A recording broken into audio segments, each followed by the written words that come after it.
আজকে ফেসবুকে ভিডিও দেখতে দেখতে দেখলাম একখানা আপা এরকম কালিয়ালা পুরাতন একটা কড়াইকে শুধুমাত্র একটা কমলার চোষা দিয়ে ঘষে ঘষে একেবারে এরকম নতুনের মতো করলো। তো সেই ভিডিওটা দেখে আমিও তো চলে আসলাম কড়াইটা পরিষ্কার করার জন্য। ভিডিওটি দেখার পরে তো প্রথমে আমার বিশ্বাসই হচ্ছিল না যে এরকম একটা পুরাতন কড়াই কি এত সুন্দর নতুনের মতো হবে। সেই আপাটা কিন্তু সামান্য একটু পেস্ট করার উপর লাগিয়ে দিয়ে তারপর কমলার খোসা দিয়ে ঘষতে থাকে। তো ভিডিওটি দেখার পর তো আমার একদমই ভালো লাগছিল না। আমিও মনে করলাম আমার পুরাতন কড়াইটাকে একদম নতুনের মতো চকচকে তো করেই নেওয়া যায়। এই তো দেখতে পাচ্ছেন কড়ার উপর কমলার খোসা দিয়ে ঘষার পরে কিন্তু কড়াই থেকে একটা কালো কালো দাগ উঠে আসছে। এইভাবে কালো দাগ উঠে আসাতে আমি তো একদম চমকে গেছি। এইটা দেখার পরে তো আমি মহা খুশি। আমি তো ভেবেই নিয়েছি আমার কড়াইটা একদম নতুনের মতো হয়ে যাবে, বাজার থেকে আমাকে আর নতুন কড়াই কিনতেই হবে না। তারপরে তো দেখলাম ফেসবুকের ওই আপা একেবারে চারপাশে সুন্দর করে পেস্ট লাগিয়ে কমলার খোসা দিয়ে ঘষতে থাকলো। সেইটা দেখে আমিও কিন্তু ঠিক সেই রকম ভাবে চারিপাশে একেবারে কমলার খোসা দিয়ে ঘষে নিলাম।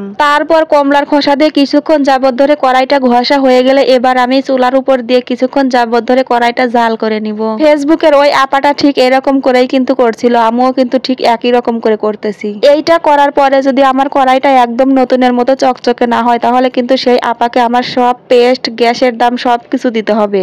এর জন্য কিন্তু আমি আপনাদের সাক্ষী করে রাখলাম। আশা করি আপনারা পুরো ভিডিওটা দেখে যাবেন শেষ পর্যন্ত কি হয়। আসলেই কি আমার এরকম পুরাতন কালিয়ালা কড়াই একদম নতুনের মতো চকচকে হবে কিনা। এইবার 5 মিনিট মতো জাল করা হয়ে গেলে এবার আমি আচ্ছা মতো শরীরে যত শক্তি আছে সবকিছু দিয়ে ঘষতে থাকবো।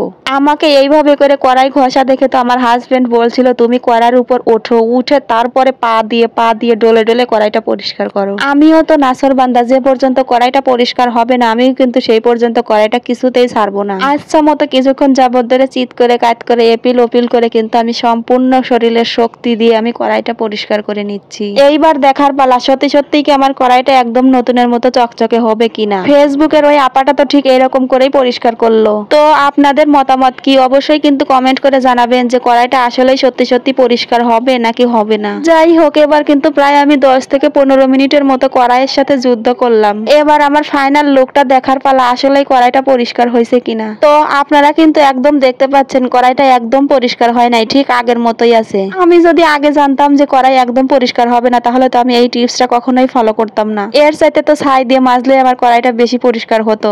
তো গাইস, এখন কিন্তু আমি আর কোনো ধরনের কথা বলবো না। এদিকে কিন্তু আমার জামাই বগর বগর করা শুরু করে দিয়েছে, কারণ সে তো বলতেছিল যেটুকু পেস্ট তুমি অপচয় করলে ওই পেস্ট দিয়ে আমি 7 দিন দাঁত ব্রাশ করতাম। যে গ্যাস অপচয় করছে ওই গ্যাস দিয়ে আমি 7 দিন হলেও 7টা ডিম ভাজি করে খাইতে পারতাম। তো গাইস, আমরা এই ভিডিওটা দেখে একটা মাত্র জিনিসই শিখতে পারলাম যে ফেসবুকে আমাদের সামনে যা দেখায় তা সবকিছুই কিন্তু সত্য নয়। তো গাইস, আপনারা কিন্তু কখনোই এই টিপসটি ফলো করবেন।